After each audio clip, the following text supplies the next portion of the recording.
औरत की इज्जत।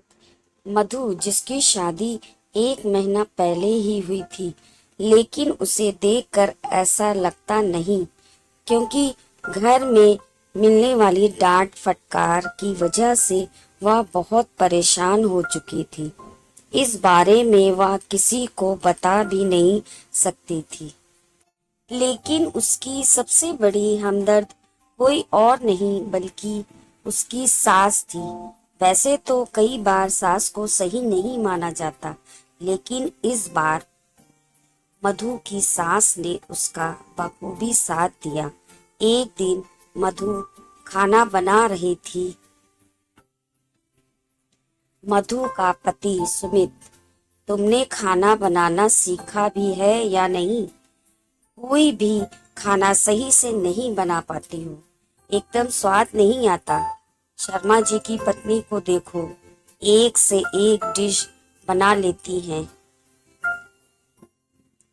मधु, क्या कमी रह गई है खाने में? आप मुझे बता दीजिए, मैं ठीक कर दूंगी। सुमित, तुम्हें खाना बनाना ही नहीं आता।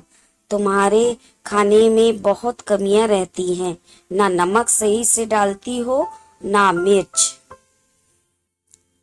ऐसा बोलकर सुमित खाना छोड़कर खड़ा हो जाता है और अपने कमरे में चला जाता है। दूर से ही मधु की सास ये सब देख रही थी और मन ही मन उन्हें पश्चाताप हो रहा था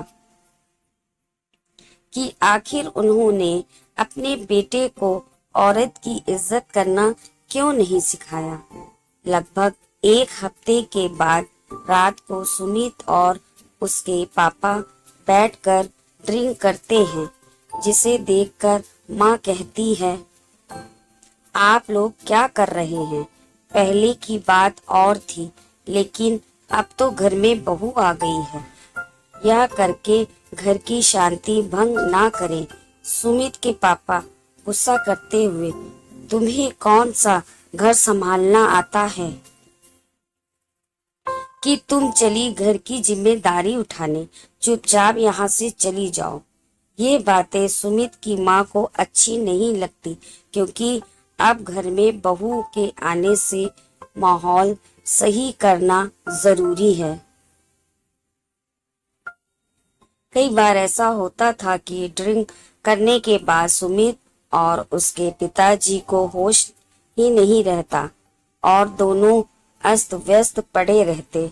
दूसरे कमरे से ही छिपकर मधु यह सब देख रही थी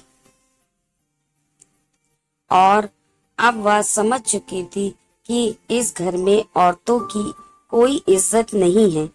एक दिन जब मधु के पति और ससुर अपने अपने काम की वजह से घर से निकले हुए थे, उस समय धीरे से मधु सास के पास बैठकर बोलती है, आज के समय में औरतों को भी इज्जत मिलनी चाहिए जो मर्दों को मिलती है, लेकिन कभी कभी ऐसा हो नहीं पाता। सास, तुम कहना क्या चाहती हो बहू? मैं कुछ समझी नहीं। मधु, देखिए मम्मी जी, मैंने भी देखा है कि पापा जी का व्यवहार आपके प्रति बिल्कुल अच्छा नहीं है और वहीं सुमित का व्यवहार भी मेरे प्रति सही नहीं है, इसलिए मैंने आपसे यह बात की है, क्योंकि मुझे ऐसा ही लगता है कि इस घर में औरतों की कोई इज्जत नहीं है। दोनों बातें कर रही होती हैं कि उसी समय सुमित और उनके पिताजी घर में बड़ा सा सोफा लेकर आते हैं, जिसे देखकर सास कहती है, अरे आप ये क्या लेकर आ गए? हमारे घर में तो पहले से ही सोफा रखा हुआ है और एक नया सोफा लेकर आए हैं, वह भी इतना बड़ा। सुमित के पिता, तुमसे किसी ने पूछा है क्या?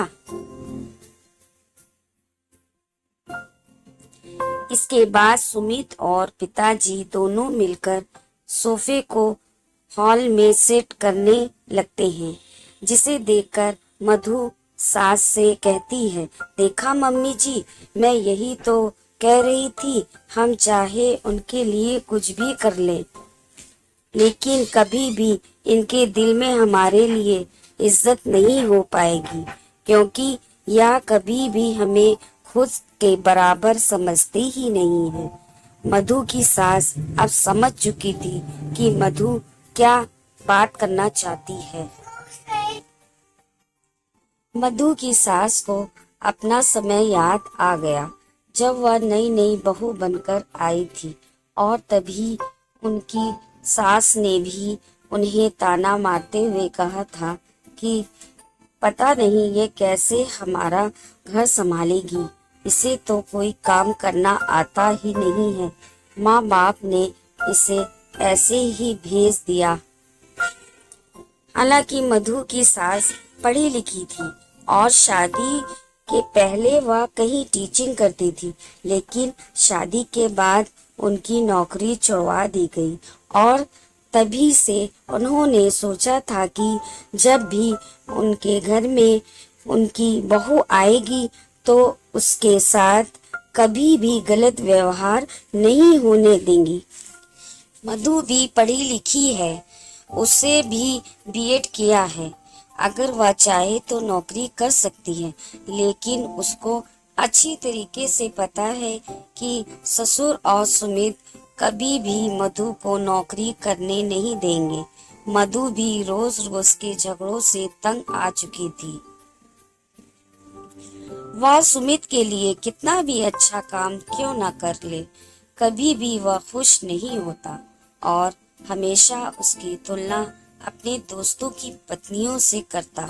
वह छुप छुप के रोया करती, लेकिन अपनी परेशानी ज्यादा किसी को नहीं बताती।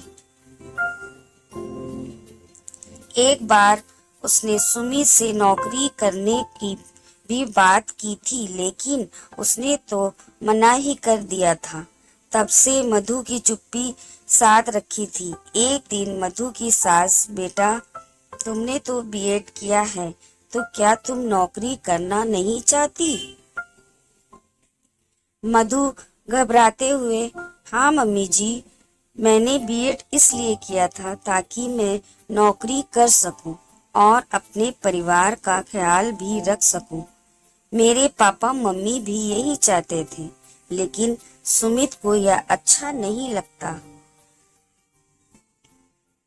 2 दिन बाद मधु की सास, बेटा तुम काम छोड़ दो, मैं कर लूंगी।